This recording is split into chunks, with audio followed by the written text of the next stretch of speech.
Good morning, everyone. Thank you to our Good News praise team for guiding us with this morning praises. At this time, let us first give our words of prayer before listening to the word. Father God, we give thanks to you for giving us this time. As we are here before your word, we ask you that you may guide us in our hearts so that we can be humbled and let us put down all our ways and our thoughts at this moment. We pray that the word of God may come and give us understandings and fulfill in our hearts. As we give this time into your hands, we know that the word, it is what is to rely upon. We thank you and pray all these things in the name of Jesus Christ. Amen. Amen. This morning, for the book of Hebrews series, we are continuing on in Hebrews chapter 6.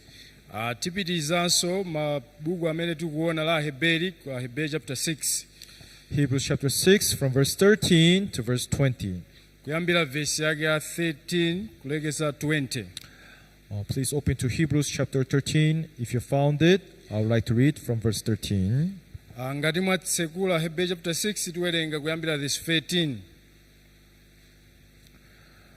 For when God made a promise to Abraham, because he could swear by no one greater, he swore by himself. Pakuti pamene Mulungu analonjezana naye Abrahamu, popeza analibe wamkulu woposa kulumbira, analumbira pa iye yekha, saying, surely blessing I will bless you, and multiply I will multiply you. Nati kudalitsatu ndidzakudalitsa iwe, ndi kuchulukitsa ndidzachulukitsa iwe. And so after he had patiently endured, he obtained the promise. Ndipo potelo atapilira analandira lonjezanolo. For men indeed swear by the greater, and an oath for confirmation is for them an end of all dispute. Pakuti anthu amalumbira pa wamkulu, ndipo chitsutsano chawo chilichonse lumbiro litsiriza kutsimikiza. Thus God, determining to show more abundantly to the heirs of promise the immutability of his counsel, confirmed it by an oath. Momwemo Mulungu pofuna kuonetsera mochulukira kwa olowa alonjezano kuti chifuniro chake sichisinthika, analowa pakati ndi lumbiro. That by the two immutable things in which it is impossible for God to lie, we might have strong consolation, who have fled for refuge to lay hold of the hope set before us. Kuti mwa zinthu ziwiri zosasinthika, mmene Mulungu sakhoza kunama, tikakhale nawo chotichenjeza cholimba ife amene tidathawira kuchigwira chiyembekezo choyikika pamaso pathu. This hope we have as an anchor of the soul, both sure and steadfast, and which enters the presence behind the veil. Chimene tili nacho ngati nangula wa moyo, chokhazikika ndi cholimbaso, ndi chakulowa mkati mwa chophimba. Where the forerunner has entered for us, even Jesus, having become high priest forever, according to the order of Melchizedek. Amene Yesu mtsogoleri analowamo chifukwa cha ife, atakhala mkulu wa nsembe nthawi yosatha, monga madongosolo la Melchizedeki. Up to verse 20, we have read. Kufikira verse 20 tawelenga. Today, our theme is the immutable promise of God. Topic yathu ya lero tikuona lonjezo la Mulungu losasinthika. The word immutable means it cannot be changed. Mawu amene watanthauza kuti sizingasinthike. Yes, that's right, everyone. Promise of God cannot be changed. Lonjezo la Mulungu silingasinthike. Everyone, we can strongly feel tikhoza kuva isi as we read these words today. Pamene tawelenga mawu lero lino. Everyone, God, when He gave His promise, pamene Mulungu anapereka lonjezo ili, Bible says that He has swore by himself, baibulo nena kuti iyeyo analumbira pa iye mwini because there is no one who is greater than God. chifukwa palibe wina wamkulu woposa mulungu. And everyone, we can see Ndemukhoza kuona what God is expecting from us chimene mulungu akuyembekezera kwa ife is not you to fulfill, osati inu kuti it's mukwaniritse not you to do something. kapena inu kuchita kena kake. We can strongly feel the one who promised to us. Tikhoza kumvetsetsa bwino iye amene He has a watilonjeza very strong will wanting to fulfill that promise with his own powers. ali ndi chifuniro chachikulu kuti akwaniritse lonjezo lake ndi mphamvu yake.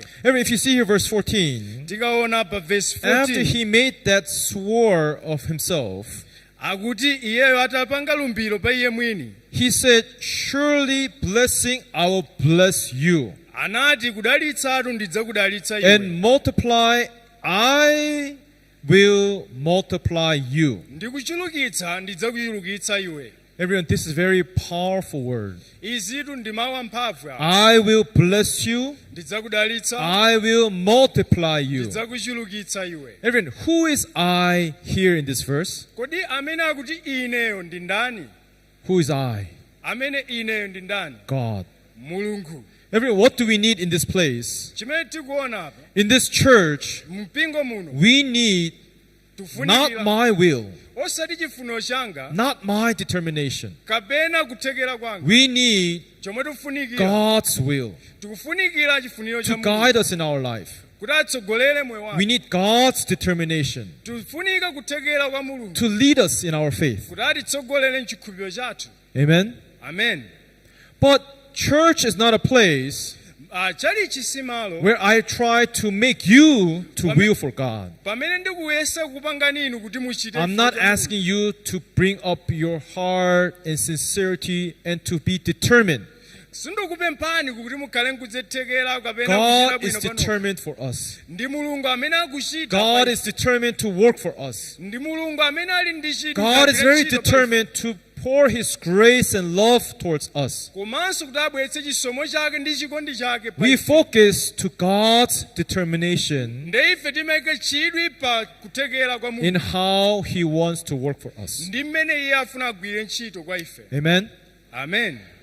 But problem is, Koma vuto ndi lakuti many Christians, akhristu ambiri it's not that you focus to hear how is God determined to us. sitimaona kuti kodi Mulungu akufuna chani pa Instead, ife. how can I be determined to be to God? Kodi ineyo ndikhoza kuchita motaniso pamaso pa Mulungu. People want to bring all their emotions, all their sincerity and truth, and be sincere to God, to turn their truthfulness to God. Anthu amayesetsa kusonkhanitsa kuthekera kwawo konse ndi kubwera nako kwa Mulungu kuti akhale othekera. That is not what the Bible is about. Koma musimene Bible lifotokozera. We are opening these words this morning Tikuwerenga mawu amawa to know kuti and to tizindikire see komanso tione how God is determined to work for us. mmene Mulungu ali ndi chidwi kuti agwire ntchito pa ife. Amen. Amen. How God is willingful and determined to guide us in this way of salvation. Mmene Mulungu akufunira kuti atitsogolere mu njira yachipulumutso. Even this promise Ndi lonjezo ili that God gave to Abraham, umene anapereka kwa Abrahamu. He wants to give it to you too today. Ndafuna aperekenso kwa inu lero. You understand? Kumvetsetsa. And He wants to deliver this truthfulness that He has. Ndafunanso aperekenso choonadi chake. We are kwa not ife. true, God is true. Ife siwoona Mulungu yekha ndi So, in woona. order for Him to deliver this sincere heart, Ndi kwa iye kuti apereke mtima this wake. truthful heart, Mtima woona wa Mulungu. He's swearing Ndi pamenepo with His name. anadzilumbira pa iye mwini. Amen. Amen. I'm swearing by my name Ndi iyeyo akulumbira mu dzina that lake. this promise that I'm going to give you, Kuti lonjezo ndikufuna ndikupatseni. this will that I will present to you, Chifuniro changa ndikufuna I'm ndikupatseni. swearing this with my name, God is saying. Akulumbira pa iye mwini Mulungu akutero. This cannot be changed. Izi sizingasinthike. And that is Izi the salvation that God wants to give unto us ichi ndicho chipulumutso chimene Mulungu akufuna through atipatse His Son, Jesus Christ. kudzera mwa mwana wake Yesu Khristu. But the problem is, Koma vuto ndi lakuti everyone, wina aliyense I realize that although there is a precious promise of God. nde ndazindikira kuti ngakhale pali And malonjezo there amtengo is a wapatali precious will of God. komanso chifuniro chake cha mtengo There is a wapatali precious salvation. komanso chipulumutso cha mtengo Everything wapatali is done chilichonse with chachitika God's power. ndi mulungu mphamvu Everything yake is complete. chilichonse chatheka All we have to do is just receive this, chomwe tiyenera kuchita ndi kungolandira understand this, accept this truth in our hearts. kulandira izi m'mitima mwathu But there's something koma pali china that chake is blocking us between we and God. chimene chikutilepheretsa pamaso pa mulungu Do you know what that is? mukudziwa kuti ndi chani Everyone, Satan satana does not allow us to let go of certain things. iyeyo satilola kuti ife tikumane ndi Satan will not allow us to let go of this desire. safuna kuti ife titaye zokhumba zathu Everyone, do you know what this desire is? nde mudziwa chokhumba ichi I'm not talking about desire to be wealthy, to prosper, or desire to have a better house, better car, better life. pa zokhumba zokhala moyo wabwino zovala zabwino moyo wa mtengo wapatali Everyone, what is stronger than desires than these outwardly physical desires? nde choposera chimenechi zimene ndi zoonekera kunja izi Desire wanting to be praised. ndi chikhumbo chofuna ife kukwezedwa Desire wanting to boast yourself.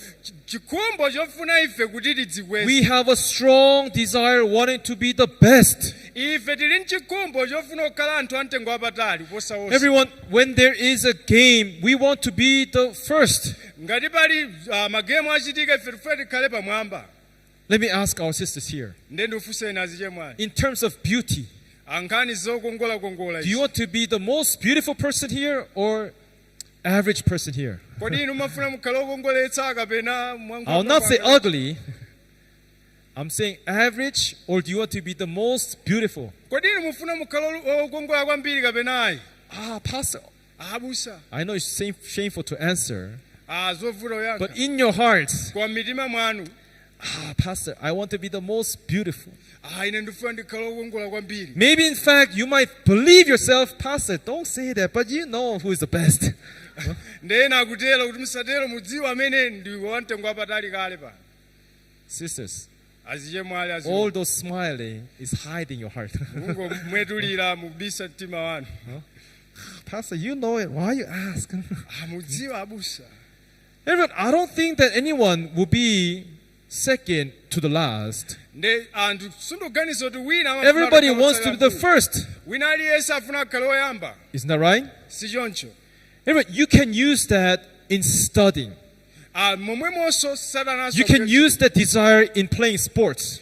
ukhoza kugwiritsa ntchito chikhumbo chimenepo You can use that desire in running, potamanga but you don't use that in faith. koma izi sitiyenera kugwiritsa ntchito pa chikhulupiriro Everyone, faith is not something that you become better and better than other people. chikhulupiriro si chimene ife tikuyesetsa kuti khala abwino When you koposa approach the faith, tikafika pa chikhulupiriro we need a different heart. tikupita ndi mtima osiyana And Bible is saying we need a humble heart. nde tikufunika mtima wodzichepetsa Understand? tikumvetsetsa But problem is, koma vuto ndi lakuti there is a strong desire pali chikhumbo Satan will chachikulu put inside us, satana agwira ntchito mkati mwa wanting ife to be the most faithful, kuti ine ndikhale okhulupirika wanting to kwambiri be the best, ndikhale wabwino kwambiri wanting to be the most rightful person. ine ndikhale munthu wolondola kwambiri But everyone, that is not the one who receives the grace and blessings of God. uyu si munthu amene amalandira chisomo ndi chifundo kwa mulungu Everyone, if you see the Bible, mukaona baibulo I realize something very precious. ndazindikira china chake cha mtengo wapatali There are times brothers and sisters will come to me, pamene azonga abwera kwa ine Pastor, I want to do business. abusa ndifuna Please ndichite pray for me. ndipempherereni Pray for my prosperity. mundipempherere Pray kuti for my ndipambane success. kuti ndipambane Do you think I'll pray for them? mugeze pemphera zimenezi Before I pray, ndisanapemphere I always fellowship and guide them with the heart of God. nde ndimayamba kuchita naye chiyanjano ndikutsogolera ndi mtima wa mulungu I tell them, ndiye ndimawauza hey brother mbale or sister, mlongo do you know what Bible says? mudziwa baibulo limati chani if you use your own humanly ways, mukagwiritsa ntchito njira zanu, if you're using your own humanly methods, mukagwiritsa ntchito ndondomeko you zanu, know what Bible says? mukudziwa zimene Bible likukamba? Bible says, Bible likuti like a partridge ngati mbalame who embrace its own babies, imene imafungatira ana ake, but in the midst of his days, koma pokupita pa nthawi this bird will fly away. nde mbalamezi zimauluka ndi kuthawa. What does that mean, Pastor? Zotanthauza chani? What Bible is saying, Bible likuti chani? anyone who uses his own ways, Wina aliyense amene akugwiritsa ntchito maganizo ake, wrong ways, njira zake not zolakwika, rightful ways, osati zolondola, if he uses wrong ways, mukagwiritsa ntchito zolakwika njira, there is a bird called the partridge, monga mmene mbalameso and there's a bird called the cuckoo bird. nde imene otchedwa, Is it possible to search that picture? mukukhoza peza chithunzi chimenechi, A small partridge embracing a big cuckoo bird? Okay, can you search that? Yes. If you can prepare that picture, please prepare. If you see Jeremiah chapter 17, mukaona Yeremiya chapter 17, Bible says if you do not do things right, mukakhala kuti simukuchita izi molondola, you'll be like a partridge muli ngati nkhwali who will embrace its babies, imene imafungatira ana ake, but during the midst of your days, koma popita pa nthawi that bird will fly away. mbalamezo zimauluka nkuthawa. Understand? Kumvetsetsa. Now, what does this mean? Kodi izi zotanthauza chani? There's a certain bird called the cuckoo bird. Cuckoo bird. Nde pali mbalame ina yotchedwa kukuba imene Do you know akuifotokoza. cuckoo bird? Mukuidziwa mbalame imeneyi? These birds are called the singing bird. Ndi mbalame imene ikutchedwa mmene If you go to the forest, you can hear them mkalango. Nde pali kukru, kukru, singing like that. imatero. So if you listen carefully, for me it sounds like hoo, but they named it cuckoo. Mukamvetsetsa imveka ngati kuku koma no ndi kukru. Its official name, cuckoo bird. Kukru mbalame imeneyi. Is there cuckoo bird in Malawi? Tili nayo mbalame imeneyi kuno? Yes, there is. Ilipo. These birds, they spend their whole life singing. Nde imakhala ikuyimba. So what they do, when it comes for the female to lay its eggs, Yayikazi ikafuna kuyikira mazira. I want to sing. I don't want to go and spend my time embracing the eggs to hatch. Ndifuna ndikakhazire mazira anga kuti aswe. What these cuckoo birds is, they search Nde imayang'ana. when it's about to hatch the egg, Imayang'ana chani? and they find the nest. Nde imayang'ana chisa. It's not her own nest. Si chisa chake, It's a partridge bird nest. ndi chisa cha nkhwali. Understand? Kumvetsetsa. Partridge is a very smaller bird compared to the cuckoo bird. Nde nkhwaliyo ndi yaying'ono kuyeserera ndi mbalame So the inayo. cuckoo bird quickly, he will see when the partridge mother is gone, Nde mbalame imene imapita nkukaona kuti palibepo mbalame and there's inayi. only the eggs of the partridge inside the nest. Pali mazira a nkhwali wokhapa. The cuckoo bird will run and quickly, boom, hatch the egg, and then will fly away. Nde nkhuku imathamanga nkukayikira dzira pamene pali mazira a nkhwali ndi kuthawa. Boom. Kuyikira. How do you make the sound of the egg coming out? Boom or boom? Kodi dzira Bang, pop. zingaveke bwanji dzira likutuluka. Po. Huh? It's not s or sh sound. It's probably something pop or bang or boom. Sisi kapena kumaveka po tina chake cho. So he will lay the egg quickly, boom, and then he will fly away. Nde imathamanga kuyikira dzira po kena nkuthawa. Now the partridge will fly and then it will come back to the nest. Oh, I thought I only had 2 eggs. Why is there 3? I guess I laid 3 legs and 3 eggs. Ikabwera imadzaona ndimaona ngati panali mazira awiri koma alipo atatu. Amwina kapena ndinayikira atatu. Without knowing that it's another bird who has come to lay the egg, Osazindikira kuti ndi mbalame ina imene yabwera kudzekerapo dzira. you guys said, small bird and a big bird feeding the big bird. Nde mbalame ina yayikulu ina yaying'ono. A small bird feeding the big bird, and the big bird is inside the nest. Okay, so what happens is that from that time, partridge will embrace all the eggs inside the nest. Nthawi imene nkhwali imayamba kuwumbatira mazira amenewa. But of course, one of them Nde mmodzi mwa iwo is not her own egg. si dzira lake. You understand? Tikumvetsetsa. Now time will pass. Nde nthawi ikapita. What happens is that the eggs hatch. Nde mazira aja tsopano akaswa. But when they hatched, Nde akaswa. it's all looking similar size. Zimaoneka zofanana. But the problem is, Koma vuto ndi lakuti. the mother partridge flies around, finds insects, worms, and will bring the food back to the nest. Pamene kudyetsera mbalame zimenezi pachisapa. And as it feeds the baby birds, Pamene kudyetsera mbalame zimenezi. there is a one typical bird which eats twice, 3 times more than the other babies. Nde mbalame ina imakula kawiri kuposera mbalame zinazi. The partridge bird thinks, yeah, maybe this bird is a super baby. Huh? Nde nkhwala ganizo ra chimenechi chimwana cha mtengo Why is it eating so much? chikula chonchi bwanji. But does not know that it's other bird's baby. She believes it's my bird. Nde It's my baby. posadziwa kuti si mbalame yake imaganiza ngati ndi mwana So wake. she will work double, triple times more hard. She'll go and quickly find food and then bring it back. Yeah, my baby's eating a lot, and we'll feed them. chikula katatu posa zina nkutama ngotenga zakudya zina nkumazidyetsera kuti chikulebe. Look at this. Tione apo. This small bird on top Kambala kameka kang'ono ako. is feeding the food to the baby bird inside the nest. Ikudyetseranso mbalame ina imene ioneka ikulu mkati mwa chisawa. But which one looks like a baby? Kodi pakati pa ziwiri zikuoneka ngati kamwana The one mkati. feeding or the one eating? Kodi imene idyetsa nzaka imene The idyetsedwa. one feeding looks like a baby. Imene idyetsayo The ioneka one ngati eating kamwana. looks like much bigger, right? Yodyetsedwayo kuoneka But chachikulu. actually, everyone, Koma mukaona. this partridge bird is feeding his baby right now. Nkhwali kudyetsa mwana wake. But look at the size of the nest. Koma mukaona kukula kwa chisawa. Later, what happens? He outgrows. Nde chimakula kwambiri. Oh, why is this nest so small? Zinazi zazing'ono bwanji. So do you know what he does? Nde mudziwa chimene chikuchitika. This cuckoo bird, Nde he chimbalame uses leg and kick out other babies out from the nest. chimamba kukankha timbalame tinati ting'ono So ting'ono. other 2 babies fall out and die. Nde timagwa nkufa. Now this mother thinks only baby alive is this big super baby bird. Nde mbalame ije ikabwera. So continuously he's feeding. Ndikumachidyetserabe chachikulu chicha. Do you understand? Kumvetsetsa. Now what happens when this bird is now fully grown and is able to fly? Nde chikakula kwambiri kufika poti chikhoza kuuluka. The mother cuckoo bird comes. Nde mayi wake wa mbalame ija Woo, amabwera. woo, woo, woo, sings. Nkwamba kulira. Oh, my mother. Mayi wanga. And then this cuckoo bird flies away with the mother bird. Nde mbalame imauluka tsopano kuthamangira mayi wake.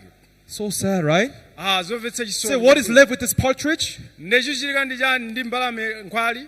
Nothing. Palibe. Only hard labor. Ndoti wangogwira Feeding ntchito. someone else's baby. Kugwira ntchito mwana wa And wina. losing her own babies. Amene ana ake apa osa afa. Understand? Tikumvetsetsa. So this is the partridge and cuckoo bird. Nde ndi nkhwali komanso mbalame ya kuku. It comes out in Jeremiah Zikupezeka ku chapter Yeremiya. 17. Chapter 17. Shall we see? Then tuone. Since it's interesting verse, I'll show you.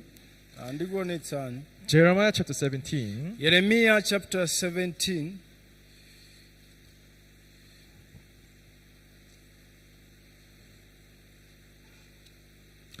Verse 11. Verse yake ya 11. Let's read from verse 10. Tiyambire verse 10. Sorry, verse 9. This is verse 9. Verse 9. What it says here, Ikuti chani apa? the heart is deceitful above all things and desperately wicked. Who can know it? Mtima ndi wonyenga koposa ndi wosachiritsika ndani akhoza kuudziwa. The Bible says that our heart is the most wicked above all things. Nde Bible kuti mtima wathu ndi wonyenga kuposa zonse. So we know when we listen to the word, Tikamva mawu a Mulungu, we're not talking about physically how can I be blessed, how should I behave. nde sitikukamba kuoneka kuti ndikhoza kudalitsika bwanji. How do we take this evil heart and how do we connect it to God to make the heart that God wants? Koma kuzindikira mtima kuipa kwathu komanso mmene tingalumikizirane. Because you know, Bible talks 100% it's about the heart actually. Nde Bible ukamba mwanthunthu za mtima wathu. So if you're going to build up the true faith, Ngati simufuna chikhulupiriro choona, we have to work in the heart. apa ngati ufuna chikhulupiriro choona tigwire ntchito mu mtima. Everyone, do you understand? Tikumvetsetsa. So, Bible says that our heart is most wicked. Nde Bible linati mtima wathu ndi wonyenga. Then we have to think about this. taganizani za izi Can we change this wicked heart? tikhoza kusintha kukhala Or mtima should umene- we throw this heart away? kapena kutaya mtima umene. Between these two, pali ziwiri change our heart kusintha mtima or wathu throw it away. kapena kuutaya Right? You have to tikumvetsetsa think.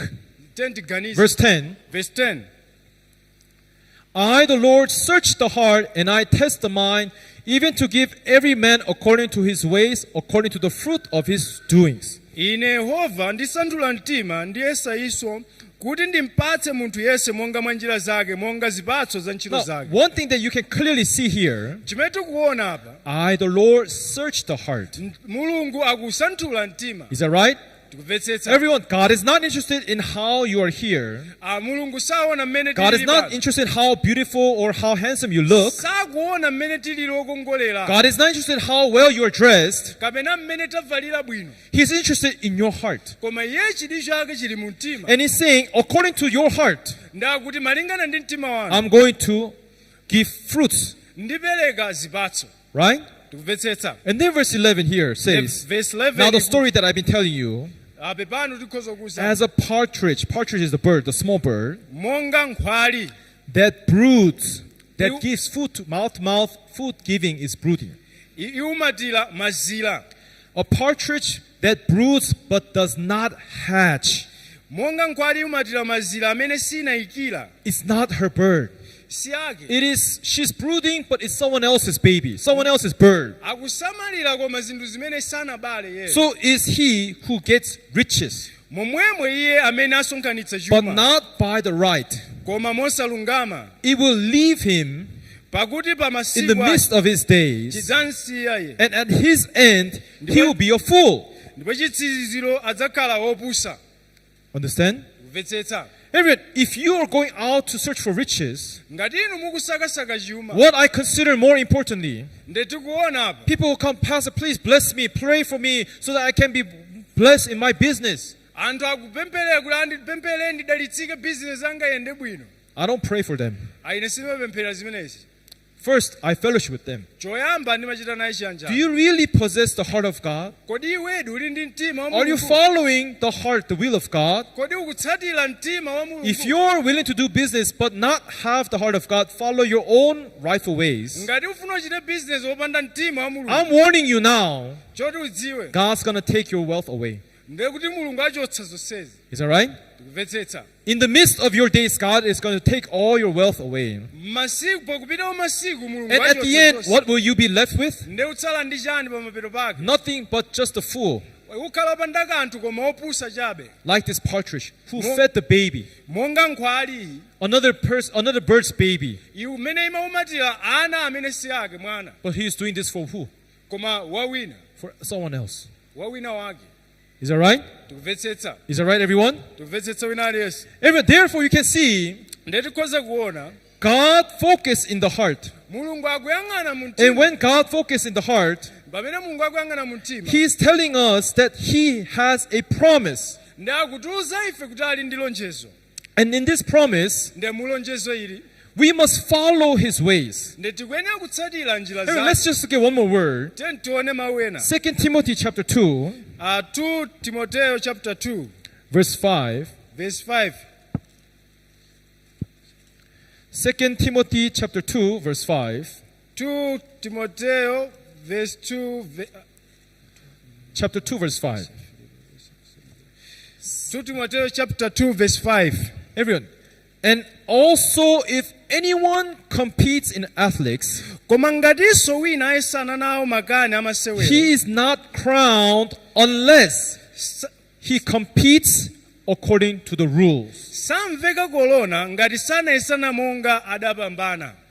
Yes, if you're playing a game, ngati mukupanga masewera Bible is saying baibulo ikuti you will not be crowned simupatsidwa kolona unless pokhapokha you compete according to the rules. mutafikira malingana mmene munapangana. So before you play the game, nde musanasewere what is more important? chofunika kwambiri ndi chani? It's not how to win the game, how to play. What is the rules of the game? chofunika si mmene uwinire koma kuti ndondomeko yake amasewera amalamulo ake ndoti Is that chani. right? Everyone, before coming to listen to the word and to be blessed by the word, ndetisanamvetsere mawu a mulungu kuti tidalitsidwenso you need to know the rules of faith. mukuyenera mudziwenso ndondomeko za chikhulupiriro. What is this rules of faith? nde malamulo a The chikhulupiriro rule is lamulo ndi lakuti God wills for us. ndi mulungu amene ali ndi chifuniro pa God guides us. mulungu anditsogolere God's determination. mulungu anditsogolere We follow everything under His guidance. chilichonse kugwa pa We are not building up my own good will. ine sindikupanga chifuniro changa chabwino. Do you understand? tikumvetsetsa Do you understand, everyone? tikumvetsetsa wina The aliyense. rule is lamulo ndi lakuti we use His wisdom. tigwiritse ntchito We nzeru use zake God's ways. tigwiritse ntchito njira zake. If God says, ngati mulungu akuti hey, everyone, this 10 commandment of Moses is not the way of salvation, ngati mulungu akuti malamulo khumi awo si njira then yachipulumutso we do not use it to be saved. ndekuti sitigwiritse ntchito kuti tipulumuke. If God says ngati mulungu akuti the 10 commandments, malamulo khumi it is to show that we are sinners, ndi oti atiwonetse kuti ndife to ochimwa, reveal sin, kuonetsera tchimo, so that our mouth is shut and we become guilty before God. kuti pakamwa pathu patsekedwe ndipo Then that is the rules. nde ndi lamulo We do limene. not use the law to be saved. sitigwiritsa ntchito lamulo We use the kupulumutsidwa. 10 commandments to reflect our hearts. tigwiritsa ntchito malamulo khumi kuti aonetsere mtima wake. Is that clear? zomvetsetseka Is that clear? zomvetsetseka That is the rules and we follow it. awa ndi malamulo amene tikutsatira. Everyone, now, one thing that is most important. chinthu chofunikira kwambiri. Now, let's go back to Hebrews chapter 6. teni tibwerere kwa Aheberi What are chapter we 6. seeing here? tikuona chani apa? Everyone, in Hebrews chapter 6, Aheberi chapter 6. let's see here verse 17 from Then- where we read. teni tione verse 17 pamene tinawerenga. Here Bible is saying, Bible ikuti thus God, determining to show more abundantly to the heirs of promise. momwemo mulungu pofuna kuonetsera mochulukira kwa olowa alonjezano.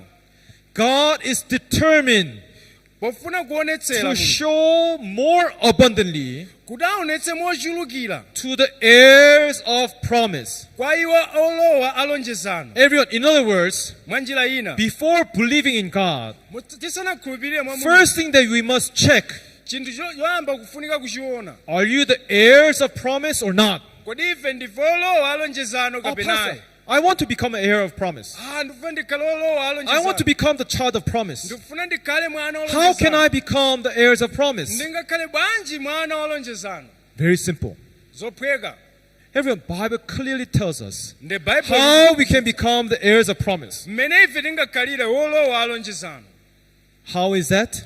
zikuchitika motani? Bible says Bible ikuti we have to be born tikuyenera tibadwe not of our own works. osati ndi ntchito zathu. We have to be born tikuyenera tibadwe through the rules of God's way of salvation. kudzera mu malamulo a mulungu amene akuonetsera njira yachipulumutso. Now, we have to become heirs of promise. tikuyenera tikhale olowa alonjezano. Before we go on, tisanapitirire let's see here verse 18. tione verse 18. Two things. zinthu ziwiri That by two immutable things in it which is impossible for God to lie. kuti mwa zinthu ziwiri zosasinthika mmene mulungu sakhoza kunama. Now, you cannot change this promise. sitingasinthe lonjezo ili. God cannot make a lie. mulungu sanganame. If God says the law of Moses cannot save, ngati mulungu ati lamulo la Mose He will silingapulumutse, not make exception for those who are more sincere than other people. sasiyira ena amene akuoneka kuti amatha kwambiri If kuposa law ena. cannot save, ngati lamulo then silingapulumutse, law cannot save. ndiye kuti lamulo silingapulumutse basi. Amen. Amen. That's why Bible is saying, ndiyifake Bible don't ikuti, ask God to change His promise. mulungu sangasinthe lonjezo lake. One thing we must know, He will never change His promise. mulungu sangasinthe lonjezo lake. Second thing God is asking us, ndi chachiwiri chimene akutipempha. we might have a strong consolation. tikhale ochenjeretsa Who had fled for refuge. Who have fled for refuge. Verse 18. amene tinathawira ku chipulumutso. Verse 18, who have fled for refuge. amene tinathawira ku chipulumutso. Everyone, who have fled for refuge means we ran to God to find what? Ndekuti apa tinathawira kwa mulungu tipeze chani? Refuge. Tipeze chipulumutso. Everyone, who needs a refuge? Ndi ndani amene uyu wopulumutsidwayo? Those who are strong or those who are weak? Kodi amene ndi amphamvu kapena ofoka? Who? Ndani? Strong or weak? Amphamvu kapena ofoka? Yes, those who are weak. Iwo amene ndi ofoka. Here also in Malawi we have a refugee camp, right? Nafenso tili ndi anthu Because ena of a refugees. war in their country, there are certain groups of people who ran away to find refuge in Malawi. Nde palinso anthu ena amene anachoka m'mayiko ena kuthawira kuno amene timatcha ma refugees aja. Yes, why they come here? Ndi chifukwa chani ali kuno? Yes, it's a bit painful to come away from their own countries. Ndi zowawa kuchoka m'mayiko akwawo. But when they need help, Komano akufuna when they're thandizo. suffering of war, lacking of food, they have to run to find refuge. Chifukwa akusowa zinthu moyo mwawo akuthawa kuti akapeze mtendere. God is saying, Ndi akuti when you come to me, nde mubwere kwa you ine. must come to me to find refuge. Nde mubwere kwa ine kuti mudzapeze mpumulo. Everyone, we are not here to prove ourselves that we are strong. Ife situfuna tidzionetse kuti ndife amphamvu. We are here because we need God's grace and God's protection. Atili apa chifukwa tikufunika chitetezo cha Mulungu komanso mphamvu yake. Amen? Amen. That is the rules. Ndi mmene zilili. If you want to be crowned with salvation, Ngati inu mufuna muvalikidwe if you want to be chipulumutso. crowned with His grace and blessings, Ngati mufuna muvale kolona wa we madalitso. must understand the rules of faith. Tikuyenera timvetsetse malamulo a chipulumutso. God cannot lie, Mulungu sanganame. and we need to hide under His refuge. Nde ife tikuyenera tibisale pa mpumulo wake. So, who have fled for refuge, Amene tinathawira ku chipulumutso. to lay hold, you want to hold of the hope set before us.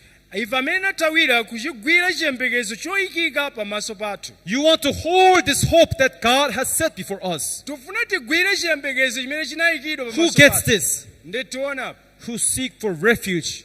amene tikufunafuna thandizo. Everyone, let's talk about this for a moment. Tikambe ichi.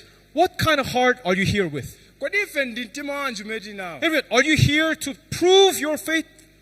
Kodi pano tili kuti Oh, tionetsere Pastor, I go to church. I know how to pray. I know how to worship God. Ndimadziwa pemphera, ndimadziwa kulambira Mulungu. Well, that is good for you. Zimene tifuna kuchita. But when coming in salvation, Koma tikabwera ku nkhani ya salvation chipulumutso. meaning that we need to be helped. Chipulumutso tanthauza kuti tiyenera We need to be tithandizidwe. saved. Tiyenera tipulumutsidwe. We need someone to will for us. Wina wake achite ntchito yake pa ife. Is that right? Kumvetsetsa. So when we come before God, Nde tikafika pamaso pa Mulungu. we have to come with a humble heart. Tikuyenera tibwere ndi mtima wodzichepetsa. Everyone, there was two kings in Israel. I often talk about this. Panali mafumu awiri mu Israeli. David, Davide, Saul. Sauli. Who was the first king? Woyambirira mfumu anali ndani? Saul. Sauli. He was a king. Anali mfumu. But while he was still in the position of king, God anoints David. Nde pamene anali mfumube Mulungu anadzoza wina Davide. Why did God forsook Saul Ndi chifukwa chani Mulungu wankana and Sauli? wanted to appoint David as king? Ndi chifukwa chani wasankhanso mfumu ina? Bible says like this. Baibulo likutere. Samuel had chastised Saul. Nde Samueli anamudzudzula Sauli. He said, when you were little Pamene unali wachichepere before him, pamaso pa iye. when you consider yourself little before God, Pamene unali wachichepere pamaso pa Mulungu. did not God make you Kodi Mulungu sana the kupanga head of Israel? wotsogolera wa Israeli? Samuel is speaking to Saul. Nde Samueli akugamba kwa But Sauli. because you have forsaken his words, Koma chifukwa choti wagana mawu God has ake. forsaken you to become king. Mulunguso ukanizani inu kuti mukhale So, mfumu. two things that Saul did wrong. Zinthu ziwiri apa. What is that two things? Ziwiri zimenezi ndi chani? He did not humble himself Iyeyo sanadzichepetse. and he did not keep the word of God. Komanso sanasunge mawu a In Mulungu. other words, Mwa njira ina. if you say opposite way, Ukagamba mwa njira he ina. became arrogant Iyeyo anakhala wali and he uma. forsook the word of Ndipo God. anataya mawu a Mulungu. Understand, everyone? Kumvetsetsa wina Do you aliyense. understand? Tumvetsetsa. Then what do you think is the main purpose Nde chimene tikuona of cholinga. establishing David as becoming king? Nde kuti iyeyo wakhala mfumu. Bible says David is a son of Jesse who is after my heart. nde mulungu akuti davide mwana wa jese David followed the heart of God. watsatira mtima wa David Mulungu. possessed the right heart of God. davide anali ndi mtima wolondola wa mulungu. What was that true heart? mtima wanji umenewo Being humbled wodzichepetsa and possessing the word of God. ndi kukhalanso ndi mawu a mulungu. Understand? tikumvetsetsa Understand? tikumvetsetsa. How was Saul? koma sauli He was arrogant anali waliuma and refused the word of God. komanso anakana mawu a mulungu. Understand? tikumvetsetsa. David was humbled davide and anayodzichepetsa received the word of God. kulandiranso mawu a mulungu. What Satan is doing here, ndecho chitika ndi chana. Satan is deceiving us satana akutinyenga to exalt ourselves, kuti ife tidzikweze to make you kokha. to believe that you are good enough to fulfill your own salvation. kukupanganini kuti mukhulupirire kuti ndinu abwino You othekera know, kukwanitsa today chipulumutso. many preachers anthu olalika ambiri do not focus in humbling their members, sakhazikika pakuchepetsa mitima ya mamembala awo. being blind about prosperity and blessings. iwowo anachititsidwa khungu ndi People mauthenga just say amadalitso. the words that brothers, sisters want to hear. ndi azibale akungokhala kufuna mawu amene akufuna So amve. when the saints come, ndi akabwera Pastor, please pray for my blessings. Please pray for my business. ndi akati ndipemphereni bizinesi yanga ndipemphereni I don't pray for their business. ndi amapemphera madalitso awo. I tell them, ine ndimawuze if you have the right heart before God, ngati muli ndi mtima olondola pamaso pa mulungu, God will give you blessings. mulungu akupatsani madalitso. I implant faith in their heart. nde ndimayika chikhulupiriro m'miyoyo But yawo. if you have the wrong heart, brother, koma ngati uli ndi mtima olakwika, whether I pray for you is not important. ngakhale ndipemphere koma zilibe Because of ntchito. that arrogant heart, chifukwa mtima umene waliuma, self-trusting heart, mtima the wadzidalira, desirous heart, mtima wazikhumba zambiri mitima mwako, even though I pray, ngakhale ndipemphere you fail. ulepherabe basi. So what is more important? nde chofunika Before I kuti pray, ndisanakupempherere, are you aware of this? kodi ukuzindikira ichi? Are you aware of possessing the right heart before God? kodi ukuzindikira zakukhala ndi mtima Are you a woyenera person who's going to follow your own ways, your own desire? kodi ndiwe munthu amene ufuna Or kutsatira are you going to humble yourself and follow the word of God? kapena ndiwe munthu amene ufuna udzichepetse ndi kutsatira mawu a mulungu? I always fellowship with this. nde ndimakhala ndi chanjano ndi anthu Because I otere. have seen chifukwa ndaona among people, although I have fellowship with them, pakati pa anthu ngakhale ndimachita still Satan is so wise and cunning enough, satanabe mokhala wanzeru Satan can komanso still wochenjera. deceive our saints. amanyenga anthu mitima Whether yawo. you are saved or not saved, it doesn't matter. kaya opumutsidwa wasapumutsidwa Satan is greater than us to deceive us. ndi satana ndi wamkulu kuti atinyenga. So without learning this proper heart, ndipo posakhala ndi mtima not knowing the rules of the game, posazindikira just malamulo playing the game thinking that you're going to win, kungopangapo magemu sorry to say, you will lose. muluza inu You will simupambana not be crowned. simupambana simulandira Salvation is korona. not for you. chipulumutso si cha inu. Now, sincerely, I am preaching this to you. ndikukamba izi Because anyone who is listening to this, kuti wina aliyense amene I really will so that you can be blessed by God ndikufunitsitsa kuti mudalitsike ndi with the mulungu true salvation of God ndi chipulumutso and with God's mercy and grace upon your ndi life. chisomo ndi chifundo cha But if you mulungu. want that, koma ano mukaona whether izi, these words fit to you or not, mukakhulupirira mawu kapena you ayi have to listen. mukumvetsera We have to be humbled. tikuyenera Because if tidzichepetse your heart is not humbled ngati mtima wanu to be able to siwodzichepetsa, follow the rules of God, ndoti simutsatira to malamulo follow His grace and guidance, ndoti simutsogozera God's grace cannot be upon you. ndoti chisomo ndi chifundo cha mulungu singakhale Everyone, do you understand?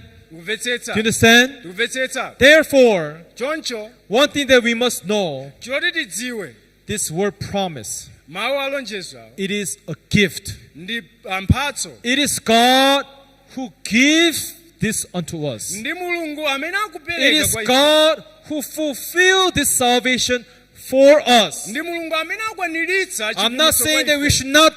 we should forsake the law of the 10 Commandments. situnena kuti tisakambe za Don't get me wrong. musandibve We molakwika. have to keep the law, tikuyenera tisunge lamulo but we are too weak. komano ife ndifofoka. We are not good enough to keep the commandments. sife abwino konse titisunge malamulo. Do you understand? tikumvetsetsa We are too weak. ife ndofoka. What do we need to do then? nde tikuyenera tichite chani tsono? We need to run. tikuyenera Run away from self faith. tichoke ku chikhulupiriro cha ine Run mwini. away from your self-faith, titawe ku chikhulupiriro changa from your own will. kuchoka ku chifuniro Run changa away and hide under the wings of Jesus Christ ndikutawa ndikukabisala mwa and Yesu find Khristu. refuge. ndikupeza mpumulo umenemo. Amen. Amen. That is the best way we fulfill the law. iyi ndi njira yabwino imene timakwaniritsira You don't go lamulo. out and try to fight against the temptation. sivini muyesere kulimbana ndi You don't go out to mayesero. fight against the desires and try to defeat them. singani yoyesera kulimbana ndi zikhumbo kuti tizigonjetse. We must, knowing, first of all, accept that we are too weak. pamwamba pa zonse tizindikire ndinofoka We are what? kwambiri. ndife otani? We are too weak ndife ofoka kwambiri by our efforts, ndi mphamvu zathu by our ways. ndi njira zathu. Will we ever be able to fulfill? tikhoza kukwaniritsa ife? Will we ever be able to achieve? kodi tikwaniritsa izi? No, we will fail. ife tingolephera basi. So how does this work? ndetitani apa? Accepting, knowing that we are not good enough. kuvomereza kuti sine We have to wabwino. run and hide under the God's wings. ndikutawira kwa